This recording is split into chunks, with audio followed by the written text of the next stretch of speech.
Edolgor est un jeu grandeur nature. Donc la question que vous auriez pu me poser, c'est quoi le but? C'est quoi le but du jeu? Il y a 2 buts du jeu. La première, elle est liée avec tout ce que je viens de dire. C'est de découvrir le fonctionnement d'une civilisation. D'accord? Le premier but, c'est ça, découvrir le fonctionnement d'une civilisation. Et le deuxième but, et c'est là où pour moi c'est aussi un changement de paradigme, un changement de manière, changement total en fait. C'est subtil, mais pour moi, ça peut avoir un grand impact. C'est la création d'un pèlerinage universel qui mène à une cité d'or. Voilà, donc ça, c'est le truc le plus barré. Donc en fait, le but de Edolgor, c'est découvrir, oui, une nouvelle civilisation, le fonctionnement d'une civilisation, mais le deuxième, c'est de découvrir l'emplacement d'une cité d'or.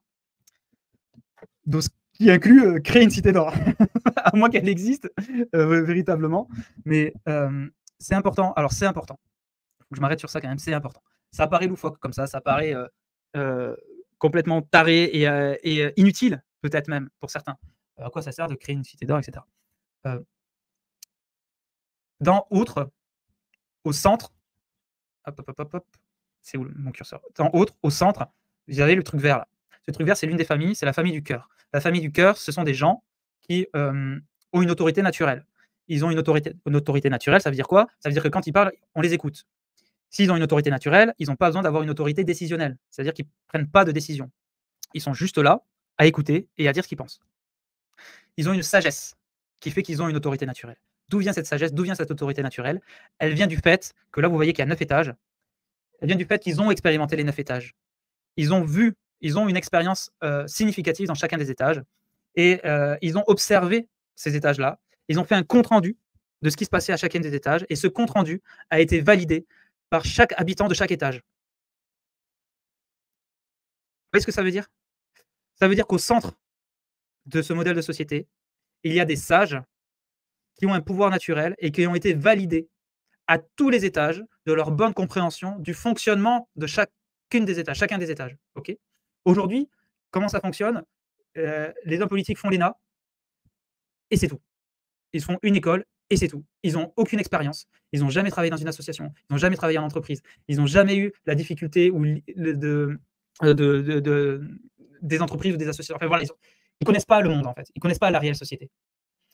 Là, on aura des gens qui sont au courant de tout et qui ont été validés à chacun des étages. C'est vraiment, on deviendra membre du cœur, dans la famille du cœur, non pas seulement, je vais reprendre la phrase, on ne deviendra pas membre du cœur par égoïsme ou par volonté de pouvoir, parce que le travail est trop conséquent à faire. On le deviendra vraiment par conviction et parce qu'on est né pour ça. Et il y a un truc en plus spécifique, c'est l'étage numéro 5, c'est l'étage où il y a Edolgor. Et ça fait le lien avec le pèlerinage. C'est que pour être véritablement membre du cœur, être un sage, il faut avoir fait le pèlerinage universel et il faut avoir découvert la cité d'or.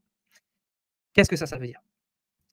Ça veut dire que, imaginez un monde, une planète où tous les pays ont dans leur cœur de fonctionnement des membres du cœur, des sages, qui ont fait le même pèlerinage et qui se sont rencontrés sur la route, qui se sont dépouillés de tous leurs problèmes, de tous leurs traumas, qui sont devenus, on va dire, purs, entre guillemets, et qui, en plus de ça, ont une expérience significative à tous les étages. Et ça, dans tous les pays.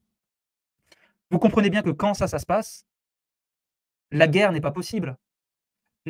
Imaginez la guerre, imaginez qu'un pèlerin fasse la guerre à un autre pèlerin, imaginez Compostelle. Est-ce que vous imaginez 2 pèlerins qui ont fait Compostelle qui se fassent la guerre? Est-ce que c'est possible? Non, tous les pèlerins, en fait, ils sont vers une quête intérieure, ils sont vers une quête de pureté, de sainteté, ils ont une volonté de bien faire, une volonté d'être honnête, sincère, authentique, en fait. Voilà ce que j'ai mis au centre de l'autre. Vous voyez? Et donc le pèlerinage universel, ce pèlerinage fantaisiste, parce que je dis universel parce qu'en fait, pèlerinage fantaisiste, si on est en Afrique, ça parle pas du tout, en fait, ça parle pas pareil. Hein. Donc pèlerinage universel. Pèlerinage fantaisiste, ce sera pour les pays occidentaux.